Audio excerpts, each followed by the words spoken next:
Ésaïe 53.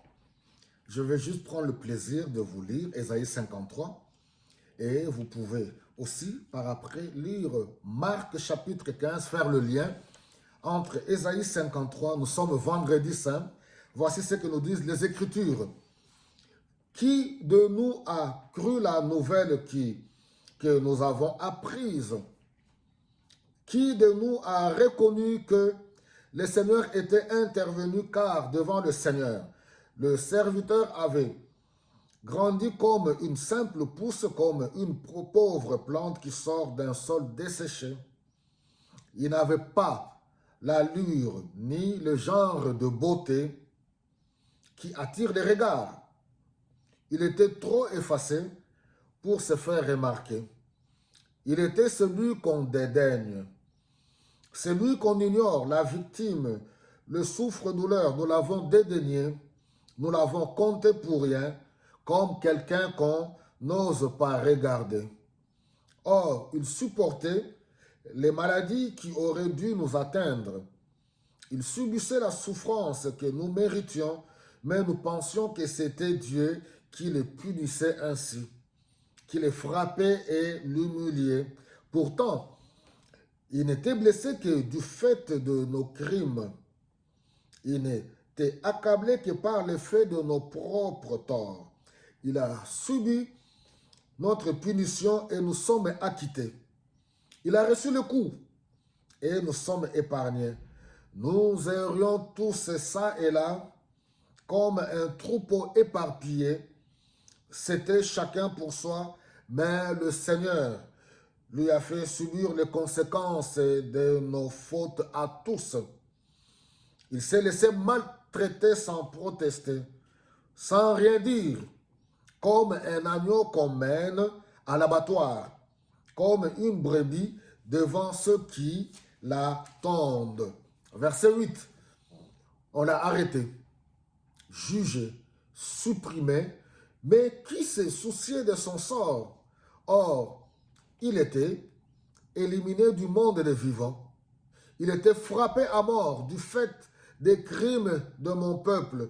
On l'a enterré avec les criminels.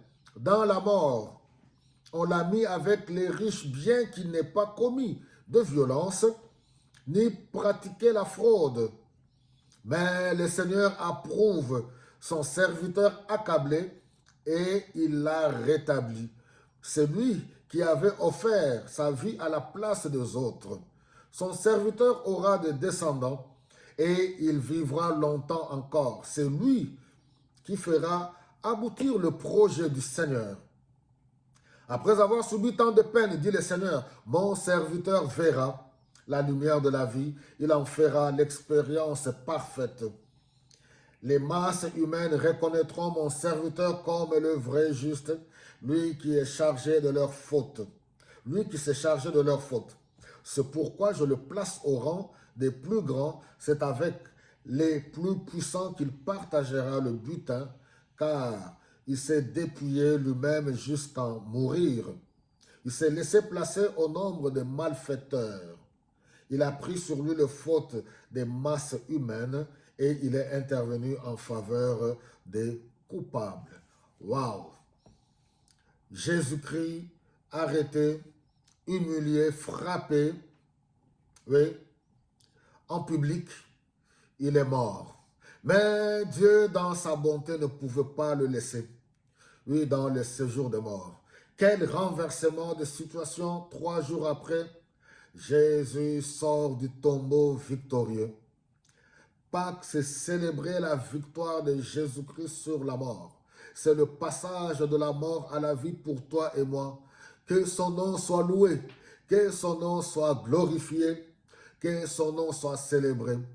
Pâques, c'est le renversement de la situation. Je ne sais pas ce que tu vis dans ta vie et que durant cette période de Pâques, que Dieu renverse les tendances, que tu passes de la mort à la vie dans tous les domaines de ta vie, sur le plan spirituel, sur le plan familial. Les choses qui ont été déclarées mortes reprennent vie durant cette période de Pâques, car Jésus-Christ n'est pas resté dans le tombeau. Le tombeau est vide. Jésus est sorti victorieux du tombeau. Il a vaincu la mort, il a vaincu le péché et il est vivant pour toujours. Il est assis à la droite du Père. Gloire et louange à notre Seigneur et notre Sauveur.